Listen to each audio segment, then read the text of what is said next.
Ja, hallo liebe Leute, neues Tutorial zu FreeCAD.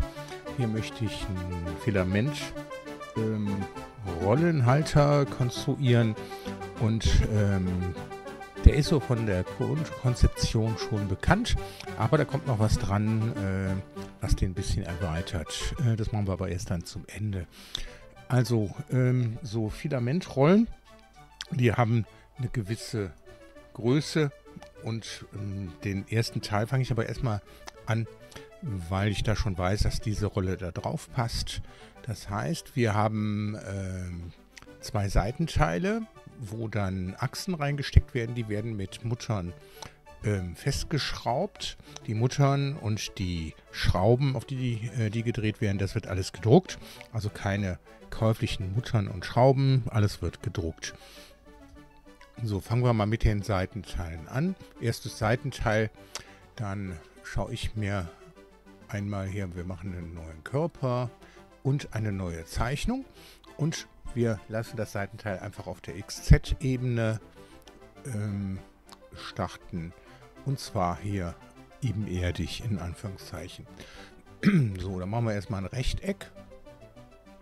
Das Rechteck, das wird hier so draufgesetzt. Es ist dann wird das Ganze hier symmetrisch zu dieser Achse. So, dann kriegt das hier ein Maß. Und zwar das Maß, das sind 86 mm.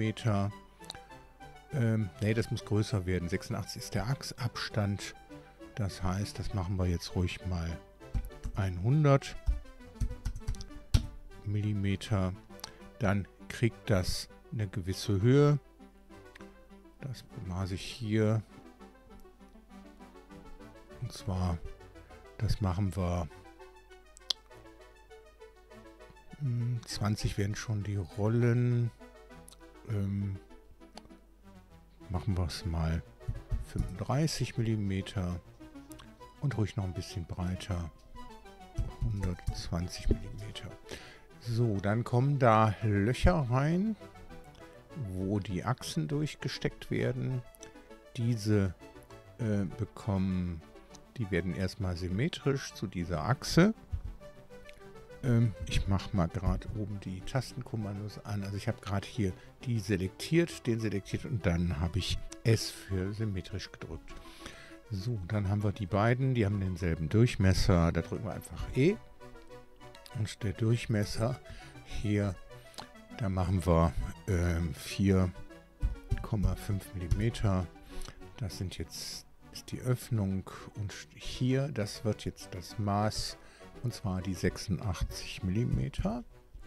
Und das Maß hier zu dieser Achse, das werden 20 mm. Also da sollen die Räder laufen. Das heißt, wir können das Ganze hier auch noch ruhig auf 45 hoch machen und dann, damit das nicht ganz so viel wird, machen wir hier jetzt einfach einen Kreis rein, links und rechts.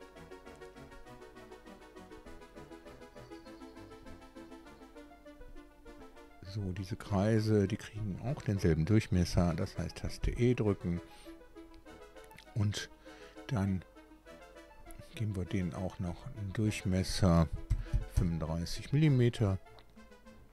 Jetzt schmeiße ich das raus, was wir nicht mehr brauchen. Und zwar, so sieht das Teil dann aus. Und dann haben wir die hier, die sind horizontal. Und das Maß hier, beziehungsweise die kann man jetzt noch bewegen. Das möchte ich aber gar nicht. Das hier wird vertikal und das Maß auch vertikal. So, jetzt ist das Ganze eingeschränkt. Ich mache das aber noch ein bisschen breiter. 140 mm. So, das wäre jetzt das Seitenteil. Ob ich hier die 4,5 mm lasse, das weiß ich noch gar nicht. Ich denke mal, da machen wir 5. Und da kommt das Gewinde durch und die Achse selbst innen, die muss dann entsprechend größer ausgerüstet werden. So, das wird eine Aufpolsterung. Die mache ich jetzt symmetrisch zu einer Ebene und das wird 4 mm dick. So, das wäre jetzt das erste Seitenteil. Hier geht es später nach oben noch weiter, aber das kann ich später einfach nachträglich konstruieren. So, das Maß hier zwischen, da möchte ich 100 mm haben. Ich brauche jetzt eine Kopie dieses Seitenteiles hier. Das heißt, da gehen wir einfach her in der Part Workbench über Part Kopie erstellen. Ich muss die erstmal selektieren und dann Part Kopie erstellen, Form aufbereiten. Dann habe ich hier eine Kopie und die kann ich jetzt einfach verschieben. Und zwar verschiebe ich die hier über das Placement. Da haben wir die Position und das wird jetzt in der X-Richtung, ist das, wenn ich das richtig sehe? Nein, das ist es nicht. In der Y-Richtung, da mache ich das 100 mm nach da. Mache jetzt den Körper hier wieder sichtbar. Der ist da unsichtbar geworden. So, und dann habe ich hier zwischen jetzt nicht 100 mm, sondern das sind 98 mm und nochmal minus 2, 96 mm. Das reicht völlig aus. So, da müssen jetzt die Achsen rein konstruiert werden. Und da machen wir jetzt einen neuen Körper im Part Design Modus. Und neuer Körper. So, den können wir erstmal hier benennen. Das ist Seitenteil. Und der hier, Taste F2 drücken, das ist Achse. So, dann machen wir jetzt diese Achse hier. Das heißt, die Achse beginnt hier auf dieser Fläche. Das machen wir hier über, ich mache die gerade mal sichtbar hier. Da haben wir die Fläche hier, das ist die XZ-Fläche. Also können wir die wieder unsichtbar machen. Ich selektiere die XZ-Plane und erzeuge da eine Datum-Plane. Dann sieht man jetzt, die hängt hier mittendrin. Die verschieben wir jetzt in Z-Richtung, und zwar ins Negative, 2 mm. Und da soll die Achse drauf beginnen. Okay, Achse, und dann erzeugen wir eine Zeichnung auf dieser Datum Plane. Und jetzt kann ich hier einfach die Achse anfangen zu konstruieren. Da kommt das hin. Dann gehen wir hier her, klicken einmal dahin, dann sehen wir auch alles, was wir zeichnen. Und dann kommt das hier. Das hier ist jetzt ein Abstand von 43 mm, die 86 durch 2. Und das hier nach unten ist der Abstand von 20. Das Ganze kriegt einen Durchmesser. Und das machen wir 6 mm. Oder machen wir 5,5 mm. Gucken wir uns das mal an. Ja, das ist ein bisschen schlapp. Machen wir es ruhig 5,8 mm. So, dann wird das eine Aufpolsterung. Die geht in die falsche Richtung, also umgekehrt. Und das müssten dann genau die 96 mm sein. Gucken wir uns das hier an. Das geht genau bis darüber. So möchte ich das haben. Jetzt werden die Zapfen hier dran konstruiert an diese Achse. Ich kann jetzt erstmal das Seitenteil, das zweite Seitenteil hier inaktiv machen und dann, da kommt der Zapfen drauf. Das heißt hier eine neue Zeichnung und dann ziehen wir hier einen Kreis auf. Der kriegt auch die Abstände, die wir vorhin gehabt haben, 43 mm nach unten, die 20, nicht 80, 20. Und dann kriegt er hier ein Maß, Durchmesser, und das werden ruhig 4 mm. Und den ziehe ich jetzt hier raus. Wir können jetzt das Seitenteil erstmal wieder sichtbar machen. So, das hier, das wird eine Aufpolsterung, 10 mm. Das reicht völlig, um da eine Mutter drauf zu drehen. Ist sogar, können wir vielleicht sogar 2 Muttern drauf drehen. Aber lassen wir es ruhig so, wie es hier ist. So, dann möchte ich da jetzt ein Gewinde drauf schneiden. Bevor ich das mache, mache ich das hinten hier aber auch mal. Das heißt, da möchte ich eine neue Zeichnung generieren. Und dann haben wir wieder hier die Zeichnung. Dieser Abstand hier, das sind die 43 mm. Dieser Abstand jetzt nach oben diesmal, das steht auf dem Kopf. Das sind die 20. Da hat aber irgendwas nicht selektiert. Machen wir es nochmal den und den und den bitte. Das Maß minus 20 mm. So, dann haben wir hier den Durchmesser gehabt. Das waren 4 mm. Und dann die Aufpolsterung 10 mm. Und dann haben wir links und rechts den Zapfen dran. Jetzt können wir das Seitenteil wieder unsichtbar machen und uns hier um das Gewinde kümmern. So, jetzt gucken wir uns das mal an. Wo machen wir das hin? Ich denke, wir machen eine Datum Plane und zwar auf der XZ Plane. Einmal eine Datum Plane, eine ebene Fläche und die muss jetzt nach oben geschoben werden, also in Z-Richtung und zwar genau 20 mm. Jetzt hängt die da so schön drin und dann können wir auf der Datum Plane hier die Zeichnung erzeugen. So, damit die nicht so stört, machen wir die unsichtbar. Und dann können wir hier starten. So, ich fange jetzt an, hier vorne das drauf zu konstruieren, was hier abgezogen wird. Das machen wir, erstmal machen wir hier die Drehachse rein. Das heißt, wir schalten das hier um auf blau und dann zeichnen wir hier die Linie rein. Die lassen wir dann hier 43 mm Abstand haben und das reicht auch schon, beziehungsweise also für die Linie, aber nicht für das, was wir da unten konstruieren wollen. Da müssen wir es wieder hier auf Konstruktion umstellen und zwar ein Polygon und das sieht irgendwie so aus, gerade, dann geht das so nach unten, dann geht das dahin, dann geht das zurück, dann geht das da ran. So, das hier wird vertikal. Die beiden sind auch vertikal zueinander.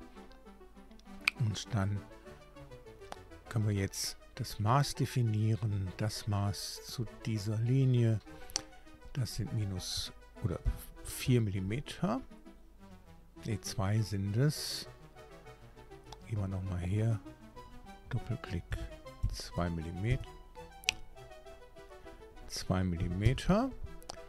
So, dann klicken wir einmal hier hin, damit wir das auch wieder alles sehen. So, dann haben wir das Maß hier. Das soll eine Steigung werden von 2 mm. Das Maß hier muss kleiner werden als 2 mm, also 1,99 mm. Dann haben wir hier das Maß von dem zu dem senkrecht. Das sind 1 mm und jetzt kann man das so hier schon verschieben. Das hängt jetzt zusammen und dann können wir das hier beginnen lassen. Und jetzt muss man sich noch überlegen, wie tief geht das da rein? Nicht sonderlich tief. Und zwar, dann nehmen wir das Maß und das waagerecht 0,55 mm. Und das können wir jetzt hier nach hinten schieben. So, dann lassen wir den da beginnen. Bemaßen die Position müssen wir nicht. Und dann haben wir den ersten Zapfen dran. Ich habe beim letzten Mal versucht, 2 Zapfen gleichzeitig zu machen. Das geht nicht. Also das müssen wir gleich wirklich für den auch noch machen. So, dann erzeuge ich jetzt eine abziehende Helix, das haben wir hier. Wendel wird das genannt. Und die sieht erstmal falsch aus, ist sie auch, weil das muss hier um die Konstruktionslinie 1 gezeichnet werden. Dann muss die Steigung auf 2 und die Länge, erstmal muss es umgekehrt laufen. Und dann müssen wir jetzt hier das Maß so lange anpassen, bis das hier weit genug läuft. Gucken wir uns das mal an. Aus welcher Ansicht? So, das sieht doch schon mal ganz gut aus. 9,3. Dann machen wir hier mal 9,8.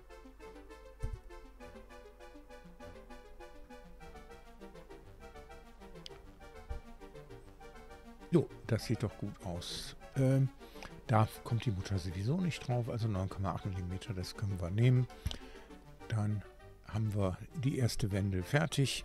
Ich mache eine Kopie von diesem Sketch, das heißt, den selektieren, STRG C drücken, hier einmal aufklappen, Datum Plane bitte wegmachen, okay, STRG V drücken, dann habe ich den neuen Sketch hier drin, dann ziehe ich den hier rein und setze den jetzt auf dieselbe Datum Plane mit dieser Funktion hier. Sketch 005, okay.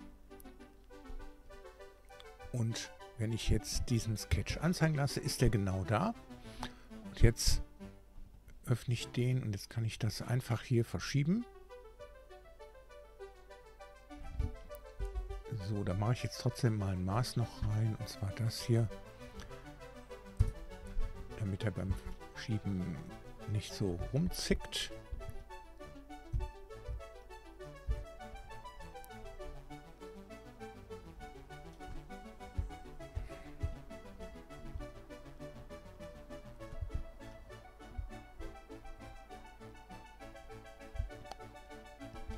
Ich gehe in die falsche Richtung, super.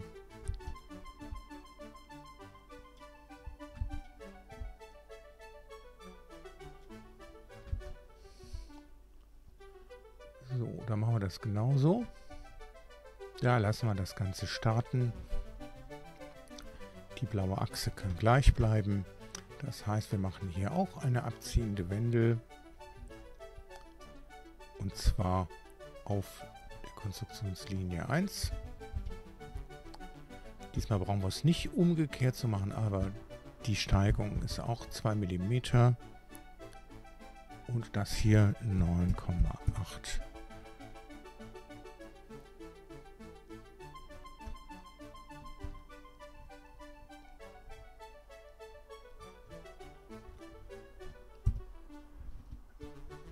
So, gucken wir uns das hier mal an. Der sieht gut aus und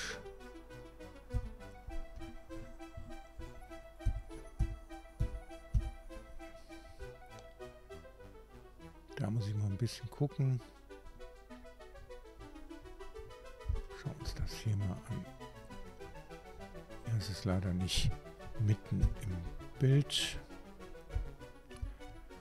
Wenn man das haben möchte, dann muss man sich alle Ansichten hier so reinholen.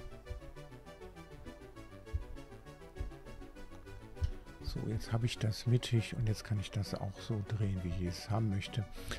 Und dann können wir jetzt hier das Seitenteil sichtbar machen. Und da haben wir die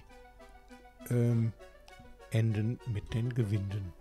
So, diese Achse, da machen wir jetzt genauso über Part-Modus Create a Copy oder Erzeugen einer Kopie, eine Kopie davon.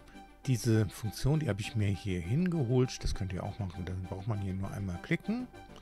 Und die Achse mache ich jetzt wieder sichtbar. Einmal Leertaste drücken. Und hier, das muss jetzt verschoben werden in X-Richtung. Und zwar in minus 86 mm.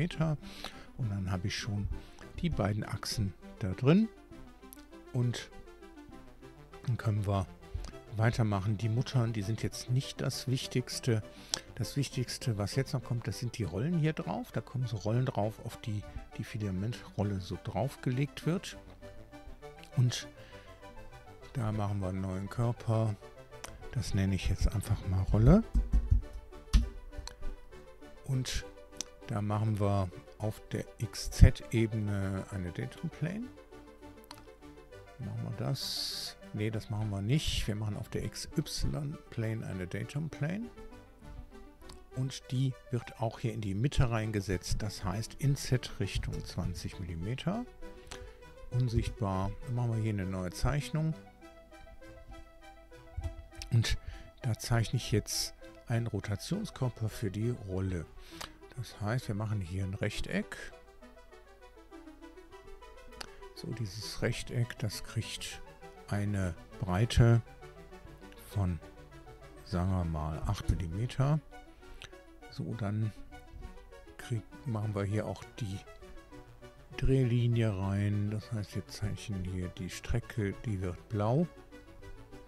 Und die kriegt hier den Abstand von 43 mm. Und dann kann ich, wenn ich das hier aktiv schalte, dann sehe ich die Linie auch. Und dann kann ich jetzt hier die Maße festlegen. Das Maß hier, das sind 3,35 mm. Ja, das können wir nehmen. Und dann kriegt die Rolle eine Höhe. Das bemaßen wir hier. 8 mm. Das heißt, das Maß hier, das bemaße ich jetzt gerade mal, wechsle hier aber auf Referenz. Und dann sehen wir, das ist 11,35 mm. Das ist jetzt so ein blaues Maß. Das ist zur Überprüfung, dass man weiß hinterher, wie groß sind die Rollen denn. Das heißt, einen Durchmesser haben die dann von 22,7 mm. So, die Rolle soll jetzt hier so einen Kreis reinbekommen. Dafür müssen wir nochmal so eine blaue Mittellinie hier reinzeichnen.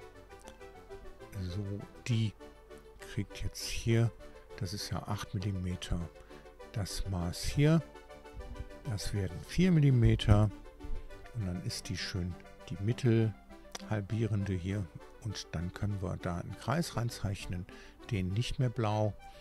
Und den zeichnen wir jetzt hier auf diese Linie. Und der geht dann hier durch einen dieser Punkte durch. Das heißt, das muss dann wirklich na, versuchen wir es mal so.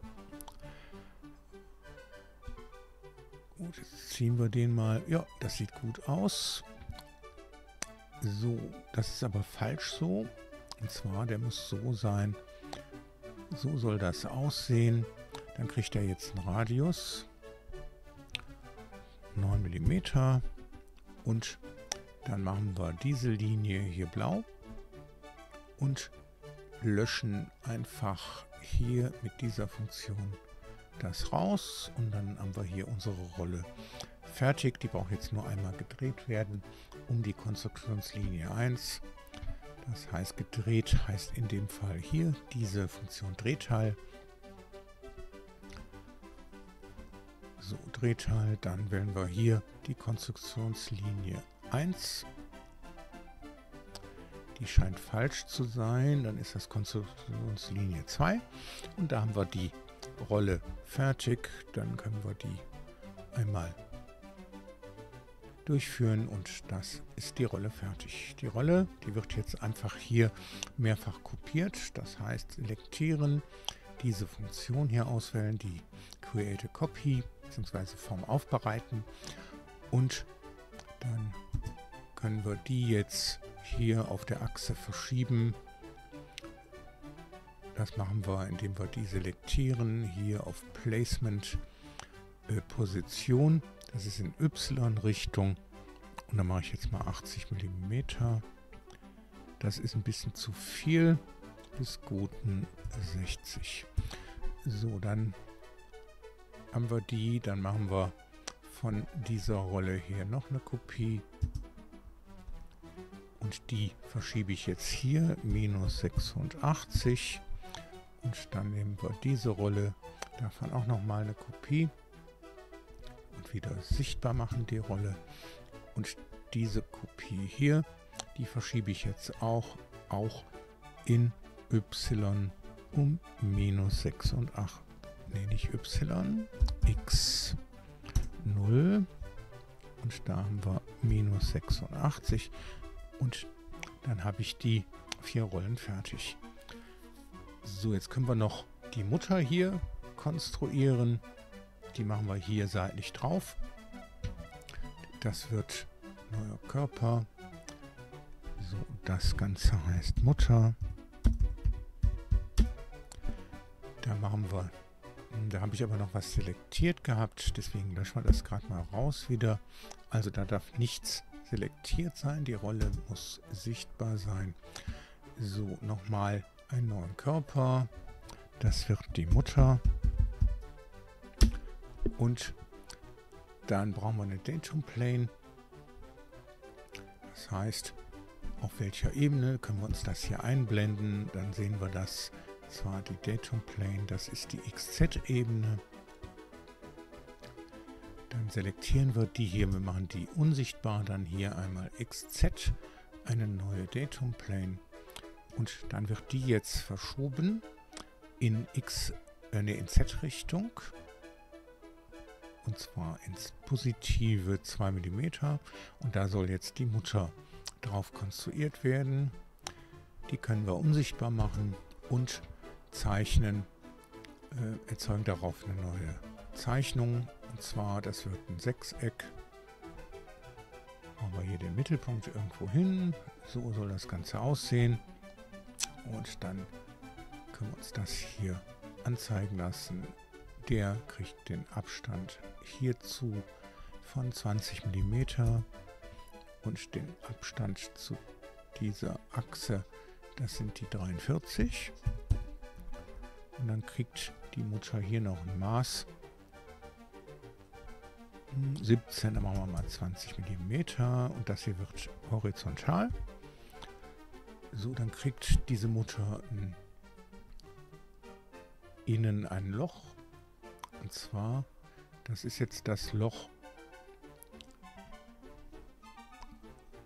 Da werde ich jetzt gleich nicht abziehend eine Wendel machen, sondern addierend. Und dann sollte das an sich so sein. Ne, das muss kleiner werden. Gucken wir uns das nochmal an. Das da ist, da muss die drauf gedreht werden. Dann können wir das hier so ranfahren. Machen da mal ein Maß. Durchmesser 4,15 mm nämlich da mal. Gut, dann die Mutter wird erzeugt. Eine Aufpolsterung und die wird, ich sag mal, 6 mm breit. So breit muss die nicht werden. Machen wir die ein bisschen schmaler. 5. Und dann muss jetzt hier noch das rein konstruiert werden. Ich denke, ich mache das schon als Abzug. Das heißt, da müssen wir nochmal in die Zeichnung reingehen. Zeichnung und dann machen wir das Maß hier. Nicht die 4,15, sondern das lassen wir bis dahin laufen. Machen wir das Maß mal gerade. Durchmesser 3,02, da machen wir mal 3,1 mm. So, und dann müssen jetzt noch, muss das nach außen entsprechend auch wieder durch eine Wendel erzeugt werden. Die Wendel, die kommt wieder auf eine Datum Plane, die wird zur XY Plane, die Datum Plane erzeugt, dann wird die wieder um 20 mm in X-Richtung und dann können wir diese Datum Plane hier auch unsichtbar machen und darauf die neue Zeichnung generieren. So, die neue Zeichnung, da stellen wir das hier ein und dann sieht man ungefähr, wie das auszusehen hat. Das heißt, ich erzeuge hier wieder so ein Abzugsteil. So und so. Und dann machen wir das Maß hier. Das sind die 1,9 mm. Dann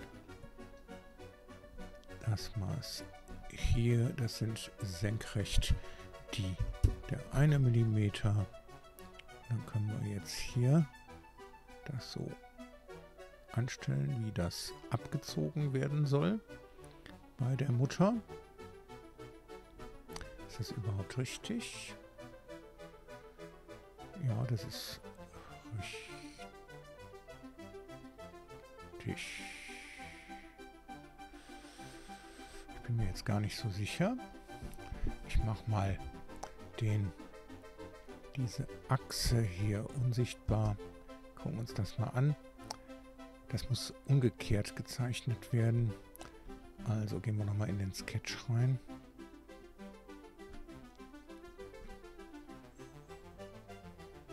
So muss das laufen.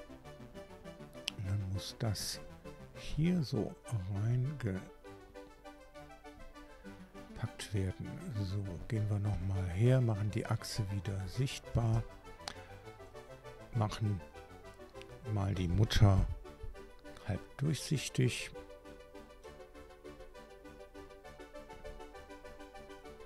Und schauen uns das nochmal an.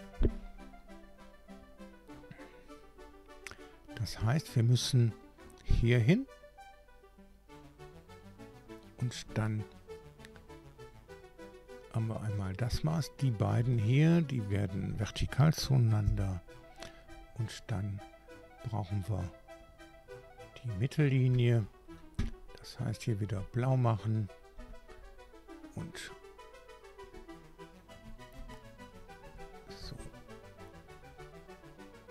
Das ganz blau habe ich aber schon. Und dann kriegt die ein Maß, und zwar das sind diese 86 mm hier.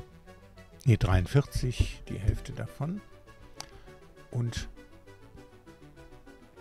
dann wird das Maß hier, das bestimmen wir gerade mal 1,55. Da machen wir ein bisschen mehr, 1,6. Und dann so soll das aussehen. Und dann lasse ich das da so reinfräsen. So, das Maß haben wir, dann machen wir das Maß hier noch in der waagerechten Richtung 0,64, machen wir ein bisschen mehr. So, das nutze ich jetzt als Abzug für diese Mutter. Das heißt, eine abziehende Wendel. So, dann wird das auf der Konstruktionslinie 1 gezeichnet. Da muss man hier ein bisschen reinzoomen. Hier, das Steigung wird natürlich 2 mm und die Länge, das muss mehr werden als die Mutter ist. Das ist es. Und dann gehen wir einfach auf OK. Und dann ist die Mutter fertig. Dann können wir jetzt hier die Rolle, die Achse hier, die aktiv machen. Und da sieht man hier, so wird das dann reingeschnitten. Gut, dann mache ich morgen mit weiter. Das wird aber hier am Anfang direkt weitergehen. Was sonst noch für diesen, wie es weitergeht, das seht ihr direkt im Anhang, weil ich das Video erst, wenn es fertig ist, hochlade. So, aber zwischendurch schon mal, ist lang genug. Wenn euch Videos wie das hier gefallen, so lasst doch gerne ein Abonnement da, ein Klick auf die Glocke. Ihr werdet über neue Videos informiert. Und dann geht's jetzt gleich weiter. Ja, und weiter geht's am nächsten Tag mit dem Tutorial. Da machen wir hier weiter. Wir sind hier hingekommen, wir haben die 4 Rollen, die 2 Achsen, die beiden Seitenteile und eine Mutter, die wir jetzt auch auf die anderen noch draufsetzen können. Müssen wir jetzt aber gar nicht machen. Jetzt würde das als Filamenthalter so schon funktionieren. Und allerdings, wenn man so eine Rolle da draufsetzt, dann funktioniert das ganz gut, solange wie die Rolle gut gewickelt ist und sich gut abrollt. Wenn sie voller Filament ist, dann läuft das auch besser, dann ist die Rolle schön schwer. Und dann kann auch, wenn das schlecht gewickelt ist, bleibt die Rolle trotzdem da drauf. Allerdings, wenn die Rolle leerer wird und dann sind da so halbe Knoten drin, dann ist es möglich, dass die Rolle hier runtergezogen wird vom Extruder, der das Filament hier wegzieht. Und deshalb habe ich mir gedacht, okay, da muss man noch was gegen machen. Und was ich mir da vorgestellt habe, was ich jetzt zunächst einmal mache, ich konstruiere eine Filamentrolle, die hier so drauf passt.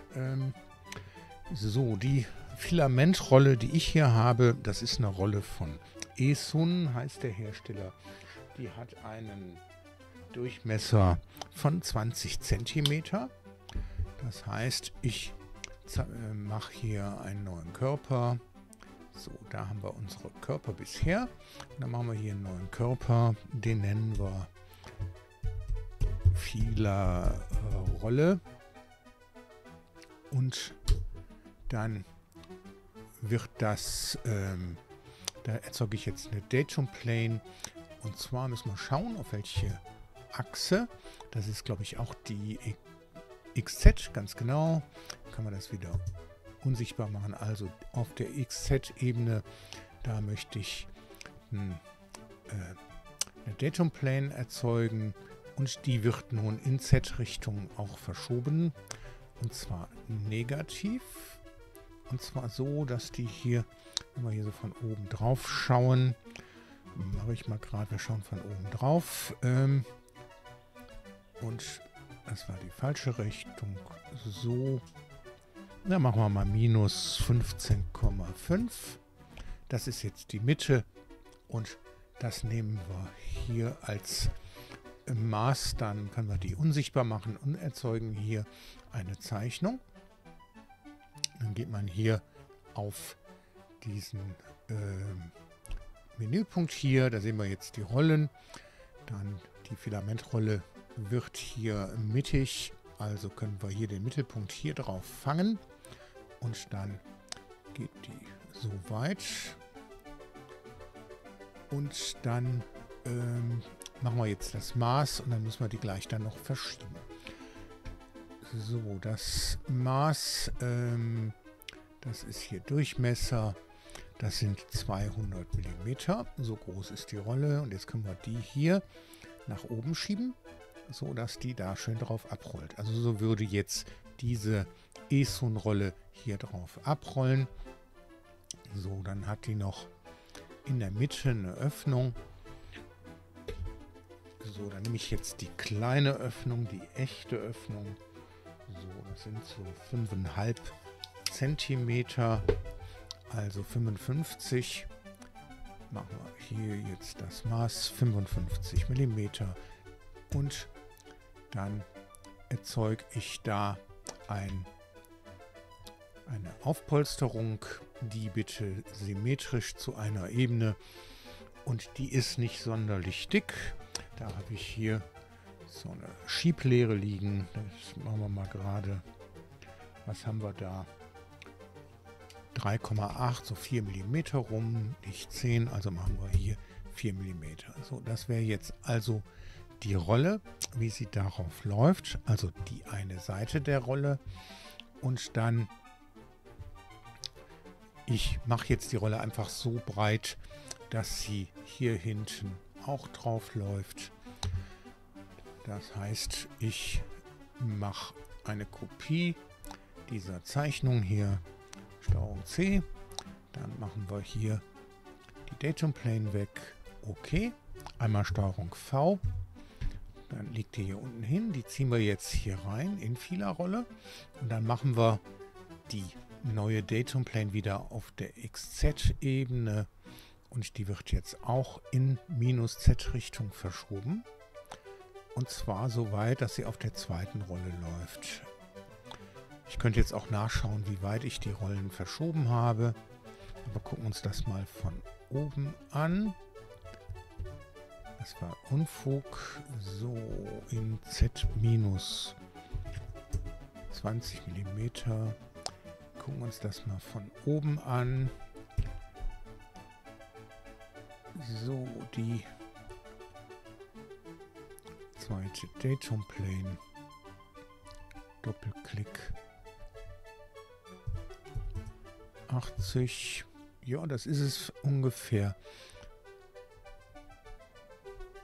Also 75 Zentimeter, 7,5 Zentimeter ist der Abstand. Und das ist jetzt auch ungefähr mittig. So, nehmen wir das jetzt. Und dann habe ich ja hier die Zeichnung kopiert. Die kann ich jetzt hier drauf ablegen. Das machen wir mit dieser Funktion hier. Dann Sketch 10. Okay. Ebene Fläche. Und dann können wir die auch aufpolstern. Und das machen wir auch symmetrisch und 4 mm.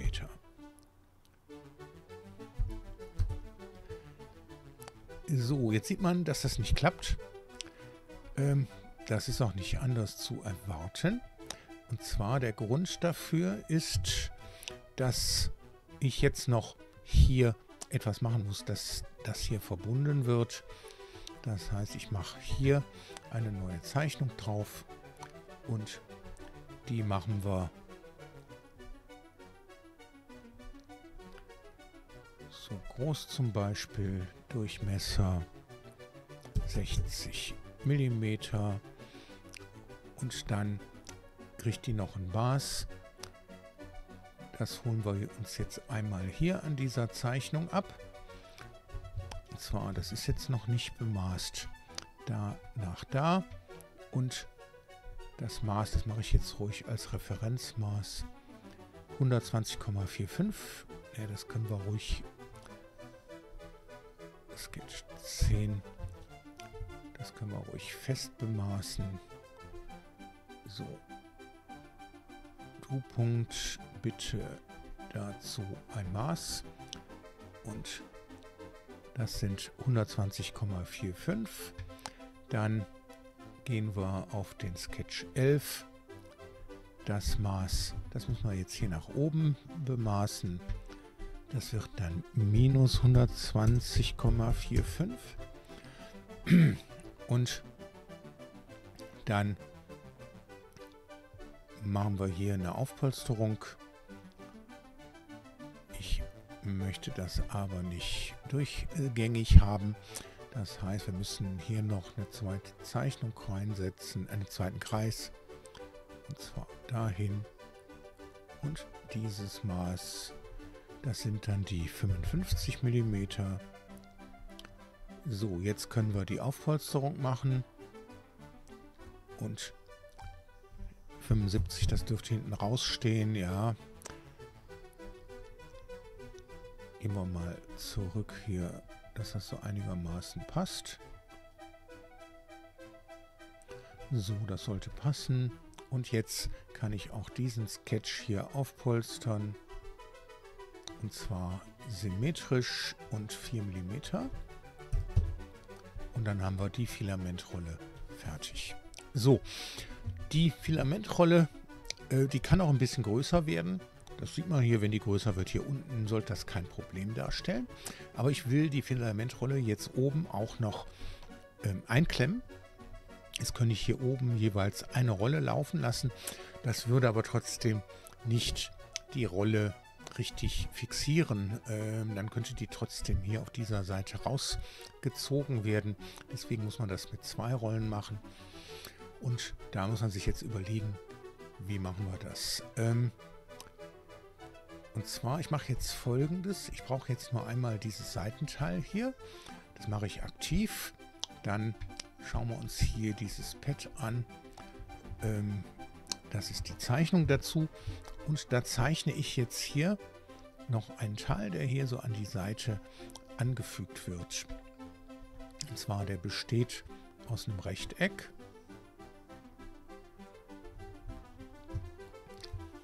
Und dieses Rechteck, das ist hier bitte symmetrisch. Das können wir hier unten symmetrisch machen. Dazu symmetrisch, dann kriegt das ein Maß von dem zu dem Punkt waagerecht. Da machen wir mal 30 mm. Und hier oben Da lasse ich das jetzt hier so nach links und rechts so ein Y bilden. Das machen wir über ein Polygon. Dann zum Beispiel so. So. Dann hier hin. Und dann machen wir das hier auch noch. Und da wieder hin. So, da kommt jetzt hier mal die Meldung Recompute Failed. Das ist völlig klar, weil das ist jetzt im Moment hier keine geschlossene Kontur mehr. Das heißt, ich nehme jetzt einmal hier das raus und dann nehmen wir das nochmal raus. So, dann sieht das schon mal besser aus. Und dann machen wir das hier auch noch. Und jetzt sollte das an sich funktionieren. Okay. So, ist natürlich nicht richtig. Das heißt, wir gehen nochmal hier rein. Jetzt müssen wir da noch was Schönes rausmachen. Das heißt, einmal haben wir hier einen rechten Winkel. Das können wir hier, haben wir die Funktion rechter Winkel. Das machen wir hier bitte auch, den rechten Winkel. So, dann wird das hier symmetrisch. Die beiden Maße werden gleich. Und die sind sowieso fest. Nee, die sind nämlich nicht fest. Das müssen wir jetzt, die müssen wir verbinden. Den und den bitte verbinden. Den und den bitte verbinden. So, der Punkt hier, der kommt hier drauf. Und jetzt kann man das hier entsprechend verschieben. Und wir können aber auch noch, denke ich mal, an sich sollten wir den Winkel noch ändern können.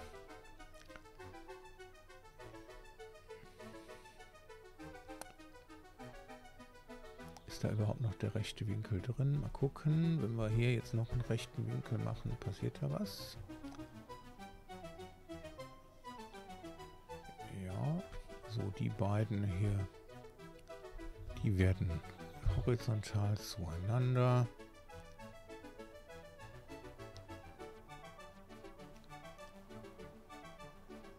Machen wir das mal so. Und dann bemaßen wir das hier. Das werden 122 mm.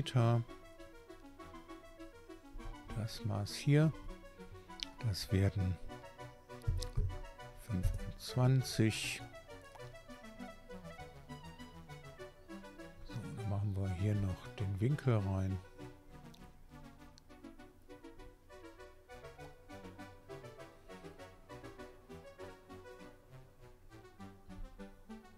Winkel. Damit, das werden 70.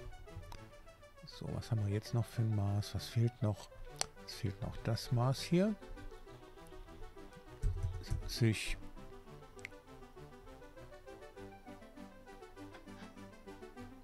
So, da unten sieht man, da stimmt noch was nicht. Das heißt, das wird einmal horizontal. Und die Seite hier, die sind nicht verbunden. Also machen wir hier einmal C. Und jetzt ist das Teil komplett eingeschränkt. Und jetzt können wir hier eine Nut reinzeichnen. Das machen wir mit dieser Funktion. Die zeichne ich jetzt hier so irgendwie rein. Und dann müssen wir uns überlegen, was hatten wir hier für ein Maß für den Kreis. Das waren 5 mm. Das nehmen wir hier jetzt auch. Das heißt, der Abstand hier, das sind 5 mm. Und das wird dazu parallel, also Taste P drücken. Jetzt kann ich das hier so reinführen. Und dann können wir das mittig setzen. Das heißt, ich zeichne jetzt hier so eine Linie rein. Hier ziehen wir auch eine Linie rein. Die beiden werden blau. Und das hier, die werden symmetrisch. Und jetzt muss man sich überlegen, wie kriege ich da die Mitte hin. Ich kann jetzt, was haben wir da für eine Breite? 25, also das Maß zu dem, das wird 25 durch 2. Und das Maß haben wir hier dann auch, oder da, das Maß zu dem 25 durch 2. Der wird darauf. So, jetzt müsste ich das schon eingeschränkt haben. Und dann brauche ich nur noch diesen Punkt da drauf zu setzen. Und dann sollte das hier schon soweit fixiert sein.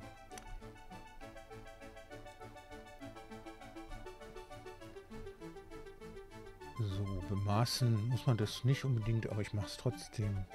Das Maß hier, da machen wir 5 mm. So, die Länge, die machen wir 30. So, dann ist das eingeschränkt. Dann machen wir nochmal so eine Nut. Die machen wir hier hin. So, die wird auch, was hatten wir da genommen? 5 mm. Das heißt, dieses Maß hier wird 5 mm. Dann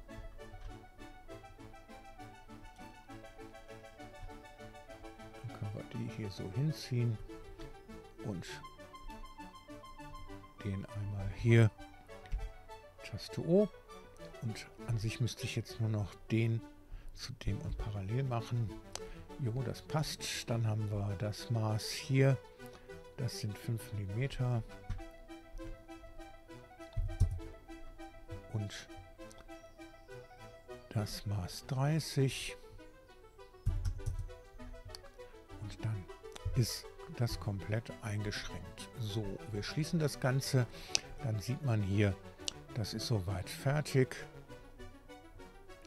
So, damit das ein bisschen schöner ist, kann man jetzt hierher gehen. Da hier ein bisschen Rundung reinbringen.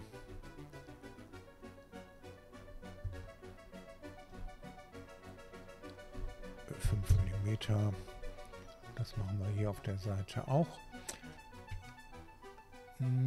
Das zweite Seitenteil ist aber, da müssen wir mal gerade schauen, wer das ist. Das sollte eigentlich eine Kopie davon sein. Ich denke, ich lasse das Filet hier weg. So. Okay, jetzt müssen wir da noch so eine Achse hier rein kopieren. Das heißt, ich nehme diese Achse hier, davon machen wir hier mit der Funktion eine Kopie. Und diese Achse bewege ich jetzt erst einmal. Und zwar über Placement, Position in Z. Da können wir die jetzt so nach oben bewegen.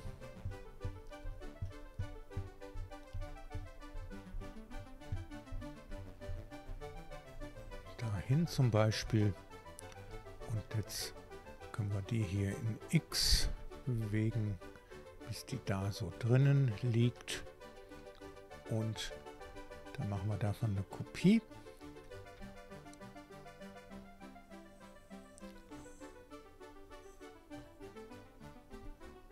Einmal Kopie. Das machen wir auch wieder mit der Funktion hier. Und dann bewegen wir die. Die machen wir wieder sichtbar. Dann bewegen wir die jetzt hier noch nur noch in X. Und ziehen die hier rüber. Und dann kann man hier jetzt zwei von den Rollen nehmen. Rolle 1. Im Prinzip müssen es auch 4 Rollen sein. Also machen wir hiervon eine Kopie. Und da nehme ich jetzt mal eine andere Funktion.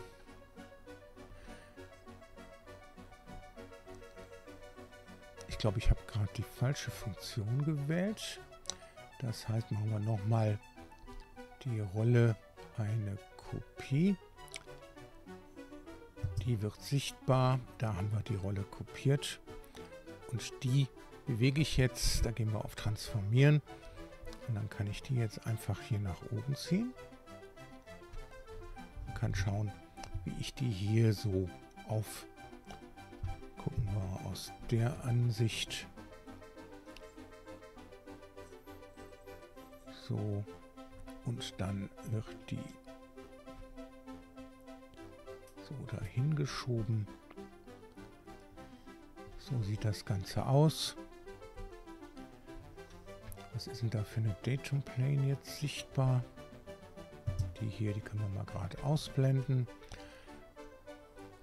So, dann nehmen wir diese Rolle. Davon machen wir wieder eine Kopie. Und transformieren. Dann können wir die jetzt hier rüber kopieren, dass sie da endet. Okay. Dann machen wir die beiden davon eine Kopie. Dann haben wir die beiden. Ja, zusammen transformieren geht nicht. Das heißt, da müssen wir einnehmen, transformieren. Dann schieben wir die hier so rüber. Und die zweite Rolle, das ist diese, transformieren. Und dann schieben wir die auch hier so rüber, dass die da so drauf hängt. Und dann ist der Filamenthalter soweit fertig. Das heißt, hier würden jetzt auch entsprechende Schrauben drauf, Muttern drauf kommen. So, das Innere der Rolle, das ist meiner Meinung nach ein bisschen dick. Das kann man sich jetzt hier einmal angucken. Und zwar bei der Rolle hier. Was haben wir denn da gezeichnet? Das ist die Revolution. Gucken wir uns die nochmal an. Und das wirkt schon ein bisschen fett. So, das Maß, das ist auch, glaube ich, gar nicht bestimmt. Doch, das ist bestimmt. Wodurch? Müssen wir gucken. Einmal haben wir hier die 11,35 und die 8 mm. Das heißt, ich muss jetzt die 8 hier ein bisschen größer machen. 8,3. Nee.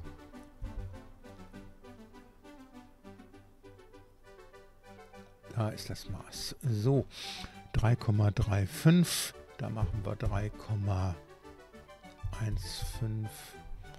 Und wir schließen das Ganze. Und dann an sich sollten die kompletten Rollen jetzt hier einen dünneren Durchmesser haben. Gucken wir uns das mal hier an.